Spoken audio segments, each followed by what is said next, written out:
Pourquoi avez-vous créé le World Forum?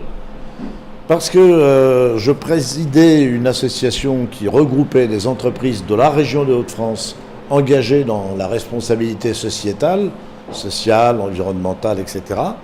Et que j'ai constaté qu'il se passait beaucoup de choses dans tous les pays du monde, que nous avons souhaité rassembler des exemples venant des 5 continents, de manière à ce que nous puissions échanger entre nous enrichir des expériences les uns des autres, et surtout montrer que ce que nous défendions, cette responsabilité économique, ça correspondait à une préoccupation largement partagée sur toute la planète. Et que nous sommes l'événement sur ce thème international le plus ancien en France aujourd'hui.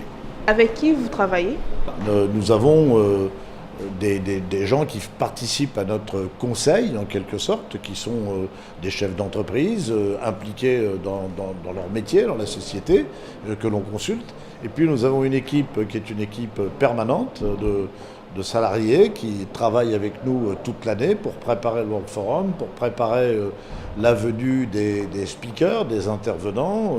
Et puis au moment venu, le moment où nous créons l'événement, nous avons cet événement pendant 3 jours, nous faisons appel à des volontaires, nous faisons appel à des bénévoles qui participent de façon tout à fait impliquée à l'organisation de l'événement. Et c'est quoi comme entreprise? Alors c'est des entreprises de tous les secteurs et de toutes les tailles. C'est des entreprises qui s'impliquent, qui ont envie de s'impliquer. On va retrouver des petites entreprises avec quelques salariés, et puis on va retrouver des grands groupes de la distribution, des grands groupes industriels qui ont 10 000 ou 12 000 employés, et quelquefois pour certains d'entre eux, notamment dans la grande distribution, plusieurs centaines de milliers d'employés. C'est quoi la révolution responsable? Il y a deux mots. Il y a le mot révolution et il y a le mot responsable. La révolution, c'est le changement qui est en train de se produire, qui est un changement phénoménal, dont on ne se rend pas toujours compte au jour le jour, mais voyez par exemple le smartphone.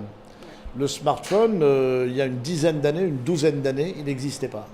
Et on a vu la place qu'il a pris. Il est en train de se passer beaucoup de choses, beaucoup de bouleversements qui changent les métiers, qui changent la façon de diriger les entreprises, qui changent aussi les produits. Et ce que nous voulons faire, nous, c'est promouvoir une économie, une pratique de cette révolution économique qui soit une pratique responsable et donc qui aille vers une meilleure répartition des bénéfices de cette révolution sur l'ensemble de la population. C'est quoi l'intelligence artificielle? L'intelligence artificielle, disons, ce sont les ordinateurs, mais les ordinateurs poussés à un très haut niveau. Et on a une série de métiers qui peuvent être exercés par l'intelligence artificielle. Alors là-dessus, on a des prévisions qui sont des prévisions tout à fait discordantes. Certains vous disent ce seront 10% des emplois qui seront affectés, d'autres vous disent c'est 50%, mais on voit bien aujourd'hui qu'il y a des risques que des personnes qui occupent un emploi actuellement ne puissent plus l'exercer demain.